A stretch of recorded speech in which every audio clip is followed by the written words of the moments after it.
Sir Charles Barkley, welcome to the show, Charles. Thank you for having me, my brother. I really appreciate it. Good to talk to you. It's great to talk to you, too. We just watched Zion Williamson do his deal, and I know a week ago you had made some comments around whether he was really the first pick in the draft or not. You kind of maybe thought some other things. What has it been like to watch this young man perform this year, up, down, with the injury, and now performing the way he did in the ACC tournament? Well, he solidified himself this last week as the number one pick in the draft. He was amazing in the ACC tournament. I mean, he was incredible.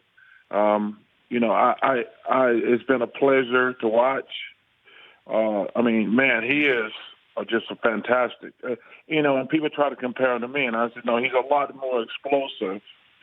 Number one, I think he's a little bit bigger, but I think he's more explosive. And, he's just so talented. He's really talented. It's crazy how great he played. After not playing basketball really for a month, to come back and play like he did was even more incredible. Is the comparisons like you talked about, did you look like that at 18 years old?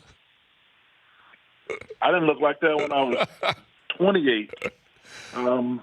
He's so much more explosive than I was. Like I said, he's a lot bigger, but he's so much more explosive. My dunks weren't nearly as good as his. I think he's got to work on his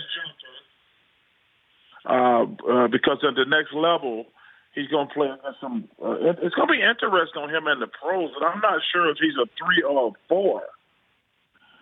That's what I think what's going to be very interesting, because he's going to have some good matchup in the pros at the 3 and 4.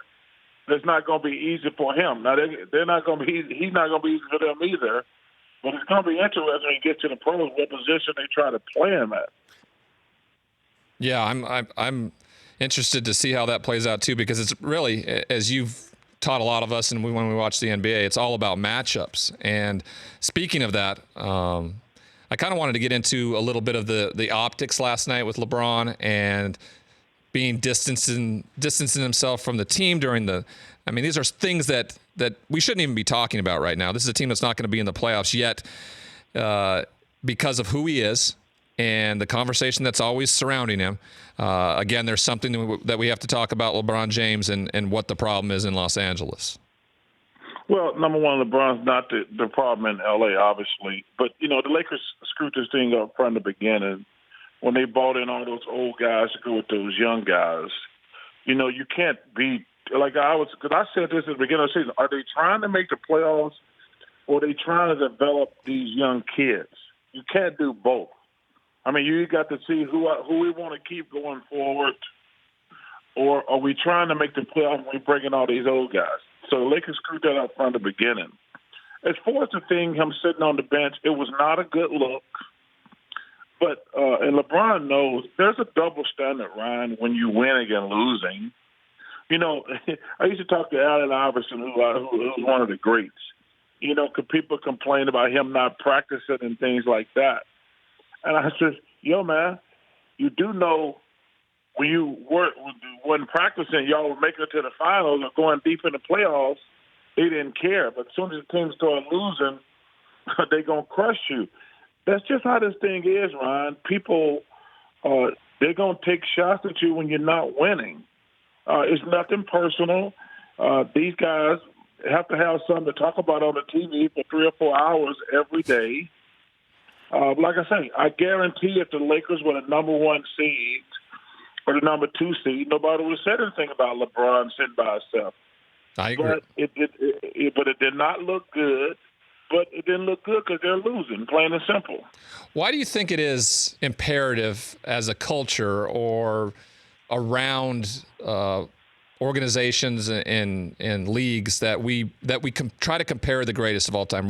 Why do we continue to try to compare Michael Jordan and LeBron James? 2 different eras, 2 different players, both great at when they were. Why as a culture do we continue to do that, do you think? Well, because these guys have all this time on TV every day. Around we're in the 24-hour news cycle. These guys need something to talk about 24 hours a day. So they make up their storylines, and they're always in a win-win situation. What I mean by that is, if you start taking shots at LeBron, all the haters going to come out and take shots at LeBron, but also all the people who like LeBron are going to come out. So that's how you keep 3 or 4 hours of radio going every day in these major markets. I mean, but, the one thing I don't do, I never do social media, never. I think it's just where idiots go to voice their opinion because their life sucks. I mean, I always say, I think most of those people are just sitting around their grandmother's house, their mom's house, they live with their parents. They're sitting around in their pajamas, scratching their balls, and they're going to just take shots at people who are successful. And that's why I got mad at Adam Silver when he was talking about social media. Why in the world would somebody who's famous pay attention to social media? You're winning in life. You know people going to be haters because their life sucks. I don't understand why any celebrity or a person who's successful would sit around looking at the internet. First of all, because think about it. If you're successful, you don't have time to be commenting on other people. You're actually out doing stuff. You've transcended all of us, Charles. That's the difference. The idea that what other people think of you is none of your business is clearly in that position. I want to talk about that in particular, the reinventing yourself, right? You reinvented yourself when you left the NBA. I mean, how the transition is very difficult for any professional athlete to go from being this identity into something new. And I don't know if it was seamless. It seemed seamless for us watching. But talk to us about what that transition was when you had to finally leave the NBA. And I know you were involved with it and other things, but your life's taking on something different. And to your point, you're not revolved around what other people think of you, but you're just simply doing what you love to do. Yeah, Ron, my mentor, Dick Ebersol, started talking to me in my last probably 2 years in the NBA. He says, Charles, you thought about anything you want to do. And Dick Ebersol, I give him a lot of credit for pointing me in the right direction. He says, I really think you should think about television. I'm like, I'm not sure what I want to do when I retire. He says, listen, I can tell you this. You're the most honest person I've ever met. He says, I think you're going to be great on TV. He says, but you're always going to be in trouble. And I says, what does that mean? He says, when people tell you they want to hear the truth, they really don't want to hear the truth. People want you to tell them their team is really, really good. They want you to tell you their favorite player is great. And that's all fans care about. And if you don't tell them how great their team is, or you criticize their favorite player, they're going to go crazy. And that's the best advice I ever got from Dick Ebersol. He said it. He says, listen, you're going to be great on TV but he says, there are more people want to hear the truth than not. But he says there's going to be a faction of people, players also, that they're not going to like you because they don't want the truth. They want you to tell them what they want to hear. And I made my mind a long time ago. I'm going to get on TV and tell the truth. Some people going to like it, and some people going to kiss my ass, plain and simple.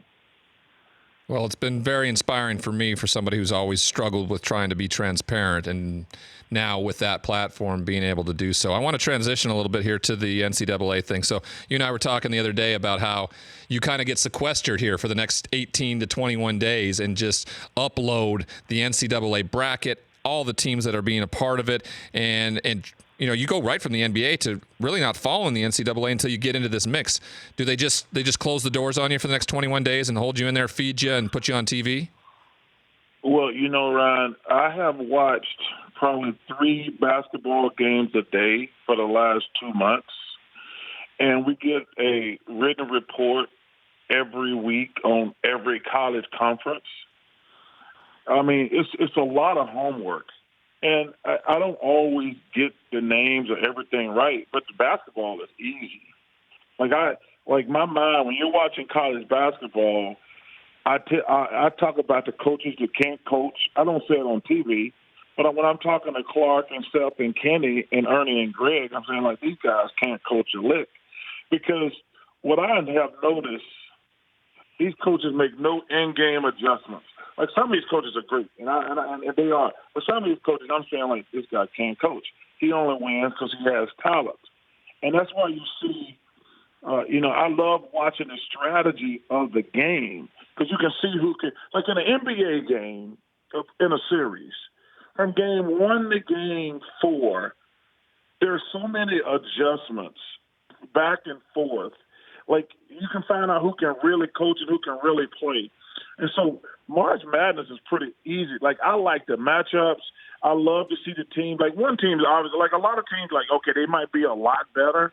But, man, when the guys are pretty, let's see, 55, 45, something like that, and then the coach can make some adjustments, I love watching the strategy of that. But yeah, and now it's changed with, last year we had our first 16 beat a 1 with the invent of the 3-point shot. If a team is not superior, more talented, you're going to have more and more upsets every year.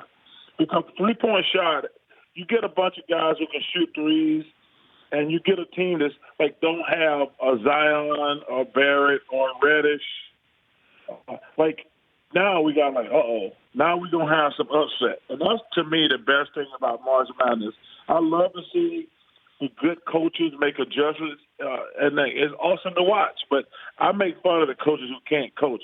We've had some games where a team would run the same play like 5 times in a row, Ryan, and get a layup or an easy shot every time. And I'm like, clearly after the second time, they're going to make an adjustment, right? And but they just don't do it. They ran the same play 5 times and got a shot every time, an easy shot.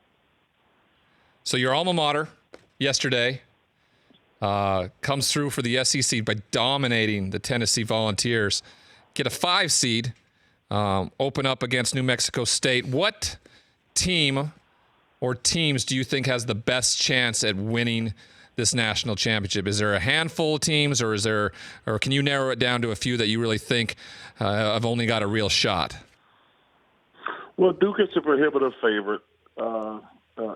Coach K is amazing, but Zion and those guys, they're the prohibitive favorite. Well, let me tell you something. I love Coach P out at Gonzaga. I think Tennessee is interesting because they got a bunch of older guys who are physically, and you're going to need some big, because Duke is only going to get beat by a big team. They're going to have to be physically manhandled, get Zion in foul trouble. I think there's only chance. That's their only chance of losing. I think Izzo is a great coach, so they got a chance. I'm trying to think, but I think there's 5 or 7 teams, 5 to 7, but Duke is the favorite. I like Houston as a sleeper. I do. I think Kevin Sampson has been coaching. He's been in the NBA. He's been in college a long time. I think he can make adjustments. You remember last year they got beat on an Hail Mary by Michigan. And I don't want to leave out Michigan. Let me tell you something. That guy in Michigan, he might be the most underrated coach in college basketball, Coach Beeline. I mean, what he does year out, every year, with the player he loses to the NBA, and he comes back and is loaded again. But I think I think there's about 5 or 6 teams, but Duke is the favorite. Well, Charles, I want to say thank you. Charles Barkley here, Basketball Hall of Famer, Turner Sports NBA analyst, being rented out this week and the next for the NCAA tournament. I appreciate you doing this for me, pal. It was so great to talk to you again. I know we've been meaning to catch up for some time now, but I just wanted to really say thanks again for joining us today. Hey, my brother, I want to thank you for having me, and I want to tell you that I'm so happy and proud of you. And you're a good dude. And I'm proud of you. And just keep doing your thing, my brother. I appreciate that. Charles Barkley, everybody, Basketball Hall of Famer, Turner Sports NBA analyst, Basketball Hall of Fame 2010 class. The Rich Eisen Show, weekdays at noon Eastern on Audience.